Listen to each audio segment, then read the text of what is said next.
ዛሬ የማሳያችሁ ደግሞ እንዴት ነው ስማችን የምንቀይር የሚለው ነገር ነው። ተከታተሉኝ አንዴ። እዚህ ጋር ትገባላችሁ ፕሮፋይላችሁ ጋር። ከዛ በኋላ ይሄን ትነኩታላችሁ። ውስጥ ትገባላችሁ። ከዛ በኋላ እቺን ትነካላችሁ። ከዛ በኋላ እዚህ ጋር ኒክኔም የሚል አለ። ኒክኔም የሚለው ጋር ስማችሁን ነክታችሁ ማስተካከል ትችላላችሁ። በርዝዴ ማስተካከል ይችላል። ከዛ ውጪ ሰልፍ ኢንትሮዳክሽን ስለራሳችሁ መግለጽ የምትችሉት ነገር ማስተካከል ይቻላል። ሀገርና ጾታ ግን ማስተካከል አይቻልም። እሱን ለማስተካከል ሌላ ቪዲዮ አለ ትመለከታላችሁ። ወይ ደግሞ ፓርት 8 ቪዲዮን ተመልከቱ።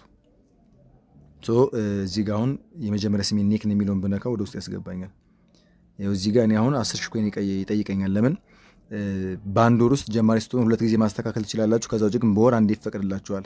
ከዛ ውጭ በየጊዜው እንቀይራለን ካላችሁ ግን 10,000 ኮይን ስለሚጠይቃችሁ ነው። እዚህ ጋር ስማችሁን እዚህ ጋር ኤክስ ብላችሁ ታስተካክሉና ሴቭ ስትሉት ሴቭ ይላችኋል። ሴቭ ማይላችሁ ሰዎች ካላችሁ ደግሞ አት ምናምን ጨምሩበት። ሌላ ሰው ተጠቅሞታል ስሙን ካለ አትን ወይ በመጀመሪያ ወይ በመጨረሻ የተጠቀማችሁ ስማችሁን ማስተካከል ትችላላችሁ።